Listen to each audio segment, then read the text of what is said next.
always say this is like you have a small pizza and you've got big guys fighting for the biggest share of this pizza.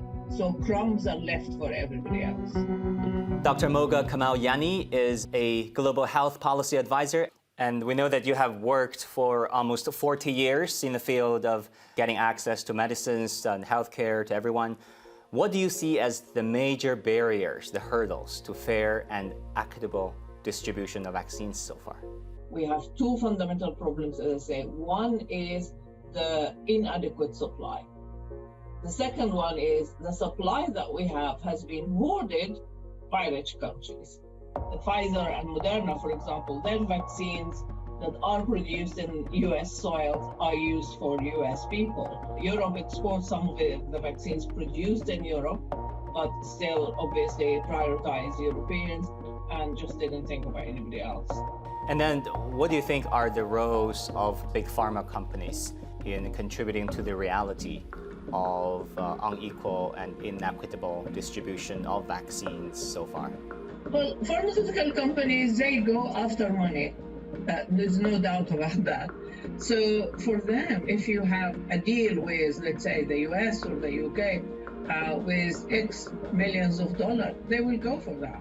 And then at this point, how do you think developing countries, especially those who are still struggling to get the COVID situation under control, really get a fair share of vaccines? The idea is COVAX will deliver vaccines for 20% of the population, of every population in the world. Then after that, you can buy more vaccines. Of course, what happened is totally different to that. Every rich country secured vaccines for its own people. And this is like you have a small pizza and you've got big guys fighting for the biggest share of this pizza. So crumbs are left for everybody else. The WHO said a variant first found in India is now officially a quote-unquote variant of concern. How concerned are you that the virus will mutate and grow fast and make vaccination less useful, if at all? The People's Vaccine Alliance that I work for, they did a survey of a number of epidemiologists. A huge percentage of them are extremely worried that there would be a variant that would not respond to the vaccines. If that variant or any other variant is resistant to vaccines, these variants don't need visas to cross borders. All the money and all the efforts just would go up in there. So it is really important to have enough supply to vaccinate all the world as soon as possible. Last week, the Biden administration said they agreed to support waiving intellectual property protection of COVID-19 vaccines. How exactly do you see this statement translating into more and more affordable vaccines? Expanding production doesn't happen at no cost. It happens with a cost. But the more important thing than the money is the sharing technology and waiving intellectual property.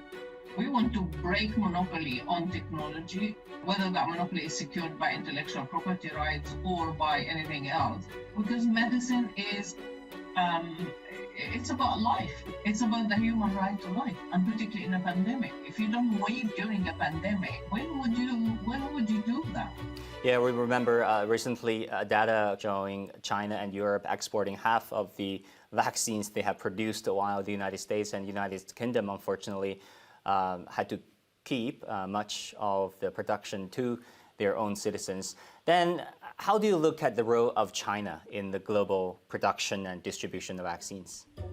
We have at least two companies that have vaccines in the market. Sinopharm particularly had an approval, emergency authorization from the World Health Organization a couple of days ago, which means that, okay, they have a vaccine that's effective 79% in preventing the symptoms and almost 100% in preventing death. So this is really good news.